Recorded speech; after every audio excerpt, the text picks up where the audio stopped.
இந்த வீடியோவில் எப்படி சூப்பர் ஈஸியாக அண்ட் சூப்பர் டேஸ்டியான ஒரு ப்ரான் கிரேவி செய்கிறதுன்னு பார்க்கலாம்.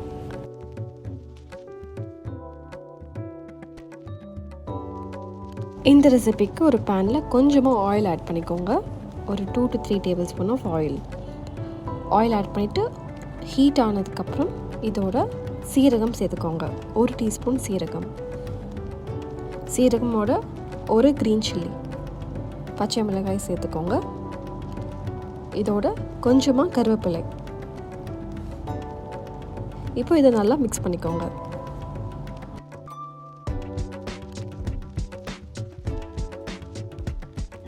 இப்போ இதோட ஃபைனாக சாப் பண்ணி வச்சுருக்க ஒரு பெரிய வெங்காயம் ஆட் பண்ணிக்கோங்க. ஆட் பண்ணிவிட்டு நல்லா மிக்ஸ் பண்ணிக்கோங்க. கலர் சேஞ்ச் வர வரைக்கும் வெயிட் பண்ணுங்கள்.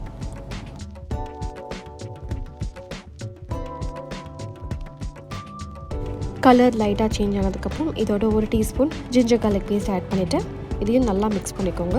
ரா ஸ்மெல் போகிற வரைக்கும் குக் பண்ணிக்கோங்க.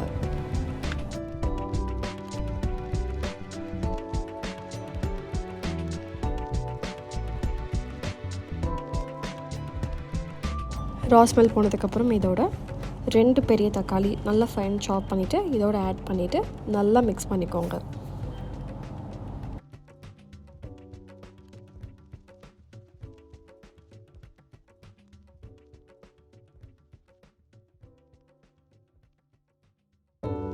இப்போ இதுக்கு தேவையான மசாலா ஆட் பண்ணிக்கலாம். இதோட 1 tablespoon chilli powder add பண்ணிக்கோங்க. இதோட 2 டேபிள் ஸ்பூன் கொரியாண்டர் பவுடர், மல்லித்தூள், 1 டீஸ்பூன் மஞ்சள் தூள், turmeric powder, 1 teaspoon Aachi Kuzhambu mix, 1 teaspoon lemon juice add பண்ணிவிட்டு நல்லா மிக்ஸ் பண்ணிக்கோங்க.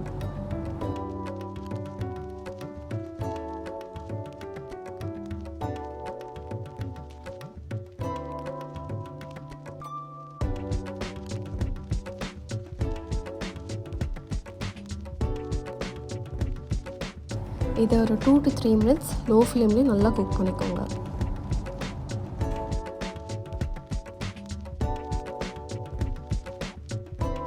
இப்போ இதுக்கு தேவையான அளவு சால்ட் ஆட் பண்ணிக்கலாம். சால்ட் ஆட் பண்ணிவிட்டு அகைன் நல்லா மிக்ஸ் பண்ணிக்கோங்க.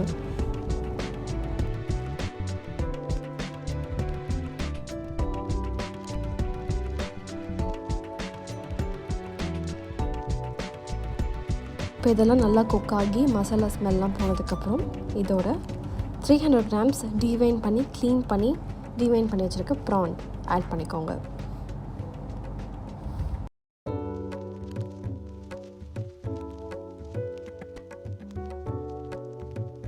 இப்போ இந்த ப்ரானை நல்லா மசாலாவோட நல்லா மிக்ஸ் பண்ணிக்கோங்க.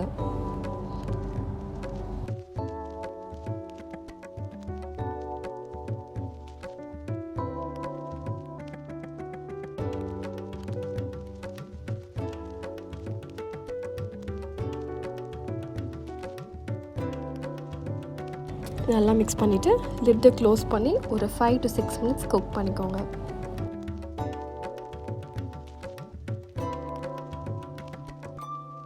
இப்போ இதோட கொஞ்சம் கொஞ்சமாக வாட்டர் விடும். ஸோ இந்த வாட்டர்லாம் எவாப்ரேட் ஆகிறப்ப திருப்பி குக் பண்ணிக்கோங்க. ஒரு 2 to 3 மினிட்ஸ் வெயிட் பண்ணுங்கள். இப்போ கொஞ்சம் ட்ரை ஸ்டேட் வரும்.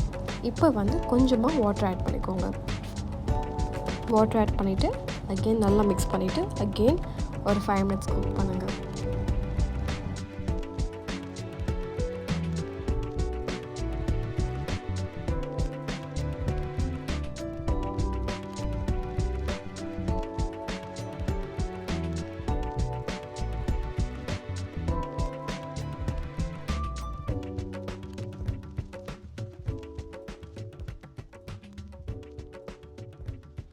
ஒரு 5 மினிட்ஸ்க்கு அப்புறம் நல்லா பாயில் ஆகிட்டு சூப்பரான ஒரு கிரேவி கன்சிஸ்டன்சிக்கு வந்துடும். இப்போ ஃபைனலாக சாப் பண்ணி வச்சுருக்க கொத்தமல்லி, புதினா ஆட் பண்ணிக்கோங்க. இதை நீங்கள் ரைஸ், சப்பாத்தி, ரோட்டி எல்லாத்துக்குமே ட்ரை பண்ணலாம். ரொம்ப நல்லாயிருக்கும். அண்ட் இந்த ரெசிபி ட்ரை பண்ணிவிட்டு பார்த்துட்டு எப்படி இருக்குன்னு சொல்லுங்கள். அண்ட் உங்களுக்கு இந்த வீடியோ பிடிச்சிருந்தா மறக்காமல் எக்ஸ்பீரியன்ஸாக லைக் பண்ணுங்கள், ஷேர் பண்ணுங்கள், சப்ஸ்கிரைப் பண்ணுங்கள். அண்ட் ஆல்சோ இந்த பெல் ஐக்கானை கிளிக் பண்ணுங்கள் for daily food updates. And I'll see you on the next one. Bye.